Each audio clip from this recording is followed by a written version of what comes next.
When I married my wife, Diana, I thought I had found the person who would stand by me through anything. She was smart, driven, and seemed to genuinely care about me. But what I hadn't factored in was her mother, Carol. From the moment we got engaged, Carol made it her mission to critique everything about me: my career, my personality, and most painfully, my ability to provide her with grandchildren. She was obsessed with the idea of Diana having children as soon as possible, and when it didn't happen right away, her attention turned to me. At first, the comments were subtle. Carol would ask, "Are you eating enough? Maybe you need more energy to, get things going," or make snide remarks like, "Some men just aren't cut out for fatherhood." I brushed it off, thinking she was just being pushy and intrusive. But as months turned into years and Diana and I remained childless, her comments grew sharper. She began openly calling me infertile during family gatherings, saying it as though it were some kind of character flaw. What hurt the most wasn't Carol's insults, it was Diana's silence. She never once defended me. Instead, she would shrug and say things like, "That's just how Mom is," or "Don't take it so personally." Over time, her indifference started to feel like complicity. It was as though she agreed with her mother but didn't have the courage to say it outright. The breaking point came during Diana's birthday dinner, hosted at her parents' house. Carol, as usual, took it upon herself to make me the butt of her jokes. She raised her glass and said, "Here's to Diana. Hopefully, next year, she'll have a real man who can give her the family she deserves." Laughter erupted around the table, and I looked to Diana, expecting her to shut it down. Instead, she laughed along with everyone else, as if what her mother had said was the funniest thing in the world. That night, I confronted her. I told her how humiliating it was to have her mother belittle me and how much it hurt that she didn't have my back. Diana sighed as though I was exhausting her and said, "You know she's not wrong. We've tried for years, and maybe this is just who you are. Why can't you just ignore her and stop being so sensitive?" Her words hit me like a punch to the gut. For years, I had internalized the blame for our struggles with fertility, going to countless doctors, taking supplements, and doing everything I could to fix myself. But in that moment, I realized that the problem wasn't me, it was her. Diana didn't respect me. She didn't value our marriage enough to stand up for me, and worse, she allowed her mother to destroy what little confidence I had left. I spent that night on the couch, staring at the ceiling and questioning everything. How had I ended up here, married to someone who seemed to relish my pain? The next morning, Diana's attitude was cold and dismissive, as though the previous night's conversation had been a minor inconvenience. That's when I knew I couldn't do it anymore. I couldn't stay in a marriage where I was treated as less than. Still, the decision to leave wasn't easy. Part of me hoped that if I threatened to leave, Diana would finally see the damage her mother was causing and fight for us. But when I told her I wanted a divorce, she didn't even flinch. Instead, she said, "Fine. Maybe this is for the best." Her reaction crushed me, but it also solidified my resolve. I deserved better than this. What I didn't know was that leaving Diana would be the beginning of a journey I never could have imagined, a journey that would lead me to love, healing, and a family I thought I could never have. The divorce was messy, not because Diana fought to keep me but because Carol inserted herself at every turn. She treated our separation like it was some kind of sport, calling me names like failure and dead weight during mediation meetings. Diana, meanwhile, stayed eerily silent, as if she was perfectly fine letting her mother be the mouthpiece for her disdain. It was painful, but also liberating. By the time the papers were signed, I felt like I had broken free from a toxic web that had been suffocating me for years. For the first few months after the divorce, I focused on picking up the pieces of my life. I threw myself into my work, spent more time with friends, and started therapy to untangle the emotional knots that had built up over the years. Slowly, I began to feel like myself again. Still, there was an emptiness I couldn't shake, a lingering sense of failure. Not because of Carol's words, but because deep down, I had always dreamed of having a family. I thought I had lost that dream forever. Then, something unexpected happened. One evening, while scrolling aimlessly through social media, I saw a familiar face in my suggested friend list, Rachel. Rachel had been Diana's best friend since college, and while we were married, I'd always appreciated her warmth and kindness. She was the complete opposite of Carol, supportive, funny, and refreshingly honest. She had a way of making everyone around her feel comfortable, and during my marriage, I often found myself wishing Diana shared some of her qualities. Curiosity got the better of me, and I sent Rachel a friend request. To my surprise, she accepted almost immediately and sent me a message. Hey. Long time no see. How have you been? What started as a casual conversation quickly turned into hours of catching up. Rachel had been out of touch with Diana for a while, having drifted apart after some personal disagreements. She told me she'd heard about the divorce through mutual friends and apologized for not reaching out sooner. There was no pity in her words, just genuine empathy. Talking to her felt like a breath of fresh air. Over the next few weeks, our chats became a regular occurrence. Rachel and I discovered we had more in common than I ever realized. We bonded over our love for books, a shared sense of humor, and even similar experiences with toxic family dynamics. What started as friendly exchanges soon evolved into something deeper. I found myself looking forward to her messages and feeling a spark of excitement every time her name popped up on my phone. But as much as I enjoyed our connection, I was hesitant to take it further. Rachel was, after all, my ex-wife's best friend, or at least she had been. The last thing I wanted was to create more drama or give Diana and Carol another reason to vilify me. Still, the heart wants what it wants, and mine was undeniably drawn to Rachel.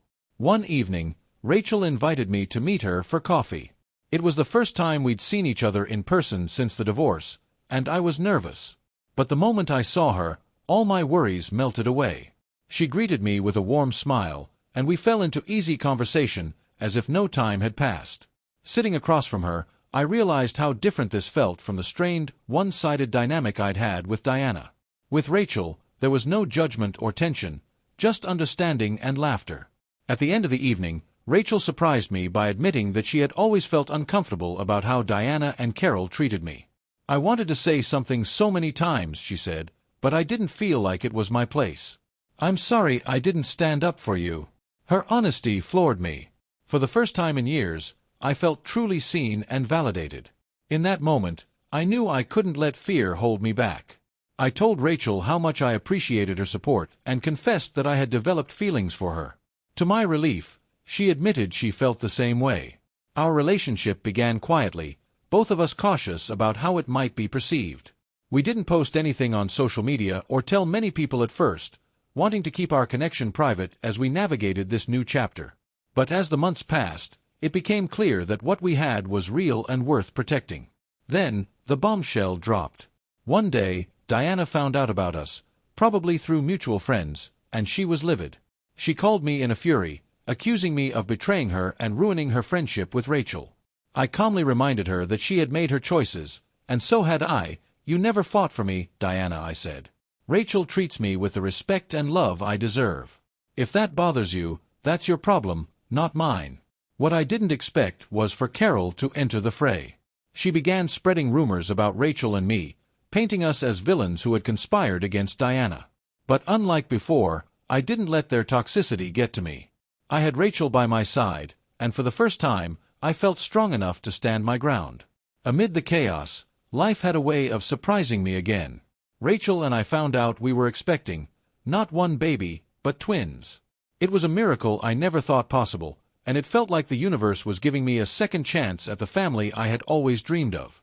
The moment our twins were born, everything changed. Holding them in my arms, I felt an overwhelming sense of gratitude, not just for them, but for the journey that had brought me to this point. My past with Diana and Carol had been painful, but it had also led me to Rachel, to healing, and to the life I was meant to have. Now, with Rachel and our beautiful children, I finally feel at peace. I've learned that sometimes, life takes you through the fire to show you what truly matters. And for me, that's love, resilience, and the family I fought so hard to build. Rachel and I were ready to embrace our new chapter, but as with most things in life, nothing was without its challenges. While we focused on building our family, the world around us seemed intent on reminding us of the past. Carol wasn't done stirring the pot. Shortly after learning about Rachel's pregnancy, she took her vendetta to new heights, targeting us both with her unrelenting bitterness. At first, it started with passive-aggressive comments online. Carol posted cryptic status updates about betrayal and some people showing their true colors. It didn't take a genius to figure out whom she was referring to, especially when Diana jumped in to comment with dramatic emojis and vague affirmations. Rachel and I tried to ignore it, but the negativity began to spill into our real lives. Diana started reaching out to mutual friends, spinning stories that painted Rachel and me as the villains of her life. The gossip began to seep into unexpected corners of our social circle. I wish I could say we brushed it off, but there were moments when the constant drama took a toll. Rachel, despite her resilience, had a particularly tough time navigating the emotional weight of being labeled a homewrecker by people she once considered friends. Watching her struggle, I realized how much stronger I had become. The old me might have crumbled under Carol and Diana's tactics, but the new me was determined to protect the life we were building. One day, as we were setting up the nursery for the twins, Rachel paused mid-paint stroke and said, "Why does it feel like they're still controlling the narrative?" Her words hit me like a ton of bricks. Carol and Diana were masters of manipulation, but it was time to reclaim our story. That's when I decided to confront them, not in a dramatic showdown, but on my terms. I wrote Diana an email, carefully crafted to avoid the trap of emotional escalation. In it, I laid everything bare. I reminded her of the years I spent trying to make our marriage work, only to be dismissed and belittled. I explained how Rachel had been a source of light in the darkness and how our relationship was built on mutual respect and love. "You chose to let your mother's opinion matter more than our marriage," I wrote. "I hope you find happiness one day, but your bitterness will only poison you if you hold on to it." To my surprise, Diana replied a few days later. Her tone was uncharacteristically subdued, almost apologetic. She admitted that she had been unfair to me but claimed that her actions were driven by the pain of losing our marriage. While she didn't outright apologize, it was the closest thing to accountability I had ever seen from her. Carol, however, was a different story. Carol decided to double down on her antics, even going as far as trying to contact Rachel's family to warn them about me. Thankfully, Rachel's parents knew the truth and had fully embraced me as their son-in-law. They dismissed Carol's rants as the ramblings of a bitter woman, but the audacity of her actions was infuriating. Despite the noise, Rachel and I stayed focused on what truly mattered, the arrival of our twins. When the day finally came, it felt like the culmination of every trial and tribulation we had faced together. Holding our son and daughter for the first time was an indescribable moment of pure joy. In their tiny faces, I saw a future filled with love, laughter, and second chances. The twins brought a new rhythm to our lives, one filled with sleepless nights, endless diaper changes, and a love so profound it made every hardship worth it. Watching Rachel as a mother solidified everything I already knew about her. She was my partner, my rock, and the person I was meant to spend my life with. Together, we created a home that was warm, supportive, and free from the toxicity that had once defined my world. Still, the shadow of Carol lingered. About 6 months after the twins were born, Carol tried one last desperate stunt. She showed up at our home unannounced, demanding to see the children. Her excuse: she claimed she had a right to meet them because they were technically connected to her through Diana. The absurdity of her reasoning left me speechless, but Rachel didn't hesitate. "You're not welcome here, Carol," Rachel said firmly, her voice unwavering. "These children are not part of your life, and they never will be. You've done enough damage. Please leave." Carol stood there, stunned, before launching into one of her trademark tirades. But this time, we didn't let her words penetrate. I calmly repeated Rachel's sentiment and told her we would call the authorities if she didn't leave. Eventually, she stormed off, muttering threats about ruining us as she went. It was the last time we ever saw her. In the months that followed, we made a conscious effort to surround ourselves with positivity. We built a support network of friends and family who uplifted us and celebrated our happiness. Slowly but surely, the chaos of the past began to fade, replaced by the steady, joyful hum of our new life. As the twins grew, I often found myself reflecting on the journey that had brought us here. There were moments of pain, yes, but they were outnumbered by moments of growth, love, and resilience. Diana and Carol had tried to define me by my lowest points, but with Rachel's unwavering support, I had reclaimed my narrative. Together, we had turned pain into purpose, proving that even in the face of betrayal and bitterness, it's possible to build something beautiful. Now, when I look at my family, I feel nothing but gratitude. Gratitude for the lessons I've learned, the love I've found, and the strength I've discovered within myself. Life isn't always fair, but it has a way of surprising you when you least expect it. And for me, those surprises turned out to be the greatest blessings of all. The final act in my journey was not about revenge, nor was it about proving anyone wrong. It was about finding peace, something that had eluded me for far too long. Rachel and I had faced every obstacle thrown our way, and now, with our twins thriving and our family whole, the time had come to focus on the future. As the chaos of Carol's final attempt faded into the background, Rachel and I made a pact. We would not let the shadows of the past dim the light of our present. It wasn't an easy promise to keep, especially with the occasional whispers that still reached us through mutual acquaintances. Diana and Carol, predictably, had not stopped their tirades, but their venom held no power over us anymore. We had moved on, and they remained trapped in a cycle of bitterness and blame. Instead of dwelling on their negativity, Rachel and I poured our energy into creating a life full of joy and meaning. Parenthood, as exhausting as it was, gave us a sense of purpose that nothing else ever had. Our twins, Lily and Noah, grew more curious and lively with each passing day, filling our home with laughter and chaos in equal measure. Watching them explore the world was a constant reminder of how far I'd come. But moving on didn't mean forgetting. There were nights when Rachel and I would talk about everything that had happened, the hurt, the betrayals, and the lessons we had learned. These conversations weren't filled with anger or regret. They were reflective, almost therapeutic. We both agreed that our past struggles had shaped us into the people we were today, and for that, we were grateful. One evening, as the twins slept soundly in their cribs, Rachel and I sat on the couch, scrolling through old photos. She stopped at one taken during the early days of her friendship with Diana, before everything had unraveled. In it, the two of them were smiling brightly, arms slung around each other's shoulders. "Do you ever miss her?" I asked, breaking the silence. Rachel thought for a moment before shaking her head. "I miss the person I thought she was," she admitted. "But not who she turned out to be. And honestly, I'm glad I know the truth now. It's better this way." Her words resonated deeply with me. For years, I had clung to the idea of who Diana could have been if only she had chosen differently. Letting go of that illusion had been painful, but it was also freeing. In its place, I found a sense of clarity I had never known before. As time went on, the drama surrounding Diana and Carol became less and less relevant. They faded into the periphery of our lives, replaced by new memories and milestones. When Lily and Noah took their first steps, said their first words, or created their first crayon masterpieces, the joy of those moments far outweighed any lingering bitterness. But life has a way of testing even the strongest resolve. A year after Carol's last appearance at our doorstep, she resurfaced in the form of a letter. Addressed to Rachel, it arrived out of the blue, its tone unusually subdued. Carol apologized, not for everything, but for enough to suggest she had finally recognized the damage she had caused. She asked for forgiveness, not just from Rachel but from me as well. Rachel and I debated how to respond. On one hand, her words seemed genuine.